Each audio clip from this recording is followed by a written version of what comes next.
ধরুন রাত ৩টে বাজে, চারপাশ একদম চুপচাপ, আপনি গভীর ঘুমে। ঠিক তখনই একটা অস্বস্তিতে আপনার ঘুমটা ভেঙে গেল, আপনাকে আবার বাথরুমে যেতে হবে। এই বিরক্তিকর ব্যাপারটা যদি আপনার সাথে বারবার ঘটে, তাহলে জেনে রাখুন এটা শুধু আপনার মেজাজ খারাপ করছে না, এটা কিন্তু আপনার হার্টের স্বাস্থ্য, মানসিক সুস্থতা আর সারাদিনের কাজ করার ক্ষমতার ওপরও খুব খারাপ প্রভাব ফেলছে। যদি রাতে একবারের বেশি এই কারণে আপনার ঘুম ভাঙে, তাহলে বুঝতে হবে এটা সাধারণ কোনো বিরক্তির বিষয় না। চিকিৎসা বিজ্ঞানে এর কিন্তু একটা নির্দিষ্ট নামও আছে। তো চলুন জেনে নেওয়া যাক এই সমস্যার পেছনের আসল বিজ্ঞানটা কি আর কেন এটাকে গুরুত্ব দেওয়া উচিত। এই অবস্থাকে মেডিকেলের ভাষায় বলে নকচুরিয়া। ব্যাপারটা শুনতে নিরীহ মনে হতে পারে, কিন্তু এটা আপনার হার্টের স্বাস্থ্য, মানসিক অবস্থা, এমনকি দিনের বেলায় মনোযোগ দিয়ে কাজ করার ক্ষমতাকেও ধীরে ধীরে নষ্ট করে দিতে পারে। আসল কথা হলো, সমস্যাটা ঠিকঠাকভাবে চিনতে পারাটাই কিন্তু সমাধানের দিকে প্রথম ধাপ। আচ্ছা, আপনার কি মনে হচ্ছে যে এই সমস্যাটা হয়তো শুধু আপনার একারই? চলুন এমন কিছু পরিসংখ্যান দেখি যে আপনাকে রীতিমতো অবাক করে দিতে পারে। বিশেষজ্ঞরা কি বলেন জানেন? তারা বলেন দিনে ৬ থেকে ৮ বার আর রাতে বড়জোর একবার বাথরুমে যাওয়াটা একদম স্বাভাবিক। কিন্তু যদি রাতে এর চেয়েও বেশিবার আপনার ঘুম ভাঙে, তাহলেই কিন্তু সেটাকে নকচুরিয়া হিসেবে ধরা হয়। আর আপনি কিন্তু একদমই একা নন। গবেষণায় দেখা গেছে সারা বিশ্বের প্রায় ১৬% মানুষ এই একই সমস্যায় ভুগছেন। তার মানে এটা একটা খুবই সাধারণ সমস্যা, কিন্তু হয়তো লজ্জা বা সঠিক তথ্যের অভাবে আমরা অনেকেই এটা নিয়ে কথা বলি না বা এর সমাধানটাও খুঁজি না। এবার চলুন এমন কিছু ব্যাপার দেখি যা হয়তো আমরা নিজের অজান্তেই প্রতিদিন করছি। আমাদের দৈনন্দিন জীবনের কিছু অভ্যাস, বিশেষ করে আমাদের বাঙালি সংস্কৃতির কিছু ধারণা কিভাবে এই সমস্যাকে আরও বাড়িয়ে তুলছে। চলুন জেনে নেওয়া যাক। আমাদের মধ্যে একটা ধারণা খুব চলে, যত বেশি জল খাবে শরীর তত ভালো থাকবে, তাই না? কিন্তু বিশেষজ্ঞরা বলছেন তেষ্টা না পেলেও জোর করে অতিরিক্ত জল খেতে থাকলে আমাদের ব্ল্যাডার বা মূত্রথলি কিন্তু ওভার সেন্সিটিভ হয়ে পড়ে, আর তার ফল ঘন ঘন প্রস্রাব। তাই আসল কথাটা হলো, শরীরের প্রয়োজন বুঝে যখন তেষ্টা পাবে তখনই জলপান করা উচিত।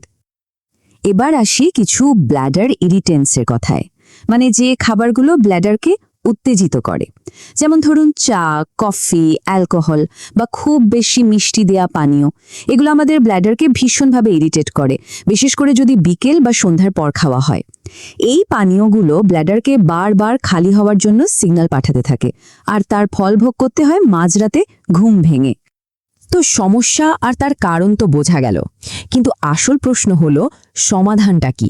চলুন এবার এমন 5টা সায়েন্টিফিক উপায়ের কথা জানি যেগুলো কোনো রকম ওষুধ ছাড়াই আপনার সেই শান্তির ঘুম ফিরিয়ে আনতে পারে।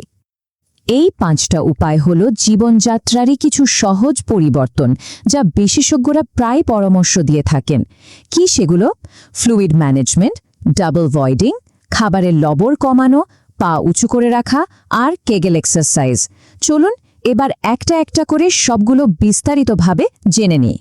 প্রথম এবং সম্ভবত সবচেয়ে কাজের উপায়, নিয়মটা খুব সোজা। ঘুমাতে যাওয়ার অন্তত 2 ঘন্টা আগে থেকে জল বা অন্য যে কোনো তরল পান করা একদম বন্ধ করে দিন। এতে আপনার শরীর ঘুমানোর আগেই তরলটা প্রসেস করার জন্য যথেষ্ট সময় পায়, ফলে মাঝরাতে ব্ল্যাডার ভর্তি হওয়ার ঝামেলাটাই থাকে না। এই কৌশলটা কিন্তু দারুণ কাজের, একে বলে ডাবল ভয়েডিং। ব্যাপারটা কি? ঘুমানোর ঠিক আগে একবার বাথরুমে যান, তারপর কয়েক মিনিট একটু পায়চারি করে বা অন্য কাজ করে আবার চেষ্টা করুন। এতে আপনি নিশ্চিত হতে পারবেন যে আপনার মূত্রথলি একদম পুরোপুরি খালি হয়েছে, আর এটা আপনাকে লম্বা সময় শান্তিতে ঘুমাতে সাহায্য করবে। আমরা খাবারে যে অতিরিক্ত লবণ খাই, সেটা কিন্তু শরীরকে জল ধরে রাখতে বাধ্য করে, আর এই জমে থাকা জলটা শরীর কখন ছাড়ে? ঠিক ধরেছেন, রাতের বেলা, প্রস্রাব হিসেবে। তাই রোজকার খাবারে, বিশেষ করে রাতের খাবারে লবণের পরিমাণটা একটু কমিয়ে আনলেই দেখবেন এই সমস্যা অনেকটাই নিয়ন্ত্রণে চলে এসেছে। এই টিপসটা বিশেষ করে তাদের জন্য যাদের দিনের বেলায় অনেকক্ষণ দাঁড়িয়ে বা বসে কাজ করার ফলে পায়ে জল জমে বা পা ফুলে যায়। আপনারও কি এমন হয়? তাহলে ঘুমানোর ঘণ্টাখানেক আগে পা দুটোকে বালিশ বা কিছুর ওপর রেখে হার্টের লেভেলের চেয়ে একটু উঁচুতে রাখুন। এতে পায়ে জমে থাকা জলটা রক্ত প্রবাহে ফিরে আসে আর ঘুমানোর আগেই শরীর থেকে বেরিয়ে যাওয়ার সুযোগ পায়। আর সেই উপায়টা হলো কেগেল ব্যায়াম। এই ব্যায়ামটা আপনার পেলভিক ফ্লোরের মাসলগুলোকে শক্তিশালী করে তোলে, আর এই মাসলগুলোই কিন্তু আমাদের ব্লাডারের ওপর কন্ট্রোল রাখতে সাহায্য করে। নিয়মিত এই ব্যায়াম করলে প্রস্রাবের বেগ ধরে রাখার ক্ষমতাটা চোখে পড়ার মতো বেড়ে যায়। তবে একটা কথা মনে রাখা খুব জরুরি, জীবনযাত্রার এই পরিবর্তনগুলো করার পরেও যদি সমস্যার সমাধান না হয়, কিছু কিছু ক্ষেত্রে কিন্তু ডাক্তারের পরামর্শ নেওয়াটা খুবই দরকারি। চলুন জেনে নিই কোন সতর্ক সংকেতগুলো দেখলে আর একদমই দেরি করা উচিত নয়।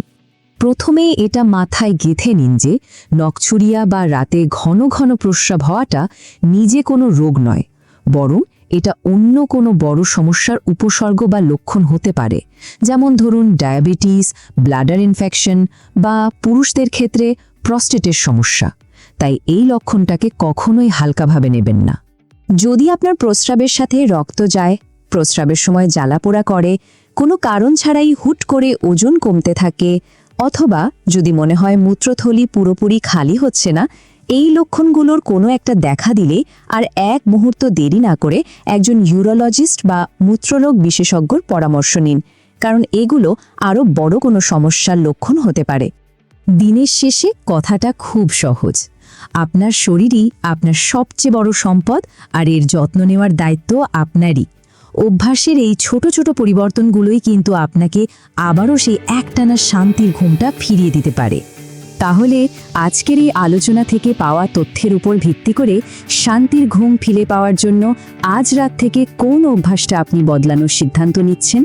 আপনার উত্তরটা অবশ্যই আমাদের কমেন্ট করে জানান। সুস্থ থাকুন আর শান্তিতে ঘুমান।